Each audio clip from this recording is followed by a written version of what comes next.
무려 2억 원짜리 전자제품을 팔면서 설명서는커녕 콜센터 전화번호도 없고 AS도 안 된다면 얼마나 황당할까요?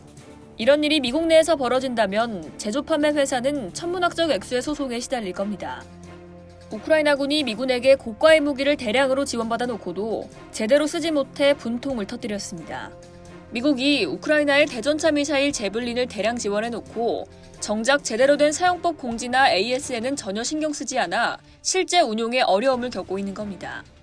러시아의 우크라이나 침공 초기 러시아군 탱크와 장갑차를 파괴하는 데 혁혁한 공을 세운 제블린 대전차 미사일. 이 제블린 5,000대를 미국이 최근 지원했지만 고객 지원 서비스가 이뤄지지 않아 제대로 사용되지 못하고 있다고 미국 워싱턴 포스트가 14일 보도했습니다. 한 대에 약 2억 원짜리인 제블린 미사일 발사기가 작동하지 않는데 이를 해결할 인력이 없는 건데요.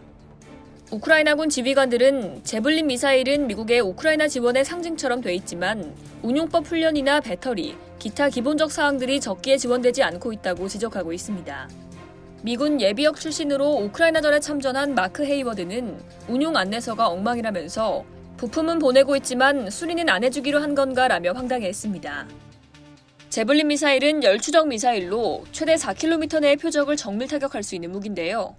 그러나 다른 견착식 장비보다 훨씬 사용법이 복잡합니다. 배터리 지속시간이 짧아 여분의 배터리도 필요하고 아르곤 냉각제가 있어야 하죠.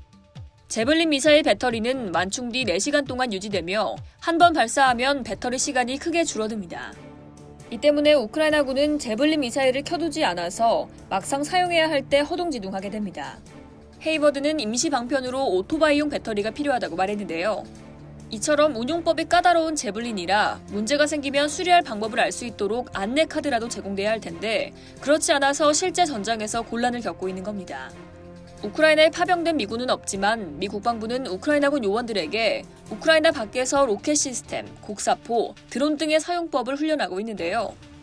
헤이워드는 미사일 사용법 교관들도 제블린 고객 서비스 체계가 있다는 걸 들어본 적이 없다고 말했다고 전했습니다. 그는 또 미군이 제블린 사용법 훈련에 필수적으로 활용하는 작동법 가이드 책자와 미군이 전장 훈련 시 사용하는 전술 훈련 키트도 들어있지 않다고 덧붙이면서 우크라이나에 미군이 받는 수준의 지원을 제공하지 않은 건 말이 안 된다고 했습니다. 제블린 등 지원무기 사용법을 우크라이나군에 훈련해온 예비역 미군 브래들리 크로포드는 역시 한 달도 더 전에 컴퓨터 기반 훈련 프로그램을 요청했지만 아직 받지 못했다고 밝혔습니다.